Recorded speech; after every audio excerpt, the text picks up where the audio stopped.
غزوہ احد اسلامی تاریخ کی ایک عظیم جنگ ہے جو شوال 3 ہجری میں پیش آئی۔ اس کا نام احد اس پہاڑ کی نسبت سے ہے جو مدینہ منورہ کے قریب واقع ہے۔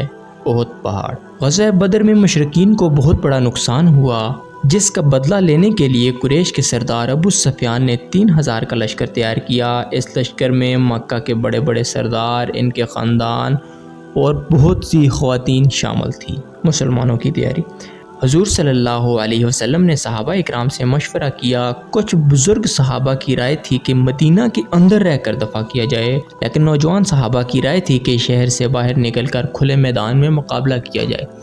آخر کار حضور صلی اللہ علیہ وسلم نے نوجوان صحابہ کی رائے کو قبول فرمایا اور 1000 مجاہدین کے ساتھ مدینہ سے نکلے، لیکن رستے میں عبداللہ بن ابی نے منافقوں کو بہکایا، جس کی وجہ سے 300 افراد واپس چلے گئے۔ اس طرح صرف 700 مجاہدین میدان میں رہ گئے۔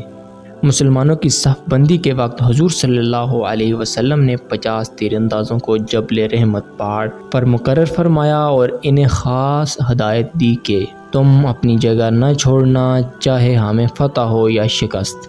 شروع میں مسلمانوں نے زبردست حملہ کیا اور کفار کے لشکر کو پیچھے دھکیل دیا۔ مشرکین کی صفیں ٹوٹ گئی اور مسلمانوں نے مال غنیمت جمع کرنا شروع کر دیا۔ تیر اندازوں نے جب دیکھا کہ کفار بھاگ رہے ہیں تو انہوں نے سمجھا کہ جنگ ختم ہو گئی ہے۔ ان میں سے اکثر نے اپنی جگہ چھوڑ دی اور نیچے اتر کر مال غنیمت اکٹھا کرنا شروع کر دیا۔ خالد بن ولید، جو اس وقت تک مسلمان نہیں ہوئے تھے، انہوں نے اس موقع کو غنیمت سمجھا۔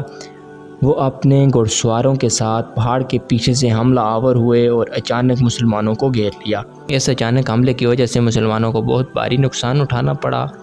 بہت سے بہادر صحابہ اکرام رضی اللہ تعالی عنہ شہید ہوئے، جن میں سے خاص طور پر حضرت حمزہ رضی اللہ تعالی عنہ کی شہادت بہت افسوسناک تھی۔ کچھ صحابہ اکرام رضی اللہ تعالی عنہ حضرت محمد صلی اللہ علیہ وسلم کی شہادت کی خبر سننے کی وجہ سے پریشان ہو گئے۔ اس جنگ میں حضرت محمد صلی اللہ علیہ وسلم کے دندان مبارک شہید ہوئے اور چہرے پر بھی زخم آئے۔ مسلمانوں کی صفیں منتشر ہو گئی۔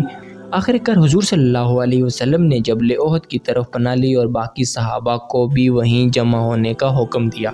کفار نے بھی مزید حملہ جاری نہیں رکھا اور وہ واپس مکہ لوٹ گئے۔ یہ جنگ مسلمانوں کے لیے بہت بڑی آزمائش اور سبق تھی کہ اللہ کے رسول صلی اللہ علیہ وسلم کی ہدایت پر مکمل عمل کرنا کتنا ضروری ہے۔